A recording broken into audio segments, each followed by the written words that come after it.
তোর গিফট আনছি প্লাস নাইমাপুর জন্য। এখন ওনাকে তো আর দিতে পারবো না, বুঝছস? তোরে দি। আচ্ছা, চোখ বন্ধ কর। না তাকাই রেছস টিপ টিপ করে দেখি।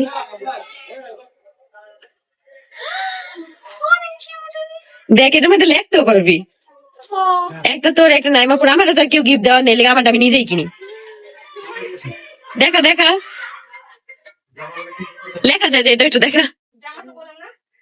বন্ধুরা, আখির গিফট দেওয়ার কেউ নেই, এই কথাটা শুনে কিন্তু রীতিমতো খুবই খারাপ লাগলো। আসলে আখি মেয়ে হিসেবে এত ধৈর্য, আখি মা বাবার দায়িত্ব, বোন ভাই এমনকি ছেলের দায়িত্ব পালন করছে। 1 মাসে ছেলের জন্য দুধ, ডাইপার, সেরেলাক দিয়ে কিন্তু 18,000 টাকার মতো খরচ হয়।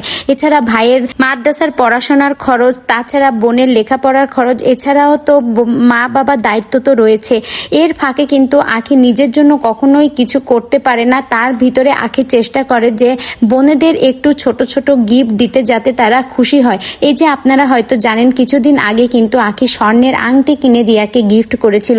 এখন স্বর্ণের যে দাম আকাশ ছোঁয়া বলতে গেলেই চলে, তারপরও আখি পারছে বোনকে ছোট একটা গিফট দেয়ার। আখি বলে পারছে, আখির অনেক ধৈর্য আছে। এই ধৈর্যকে কিন্তু আখি অস্ত্র বানিয়ে সফলতার শীর্ষে একদিন পৌঁছে যাবে। আখি দেখুন অনেক ধরনের সময় অনেক ধরনের ভিডিও আমাদের সাথে আপলোড করে, আমরা তাই নিয়ে বিভিন্ন সময় বিভিন্ন ধরনের কমেন্ট করে থাকি, কিন্তু আসলে এটা ঠিক না। একটা মানুষকেও আমাদের বোঝা উচিত, সেও অনেক পরিশ্রম করছে, তারও একটা পরিবার আছে। পরিবারের দায়িত্বের জন্য কিন্তু অনেক সময় অনেক ধরনের কাজই করতে হয়। তো বন্ধুরা, এই বিষয়টা থেকে আমরা বিরত থাকবো, একটা মানুষকে টোল করা থেকে।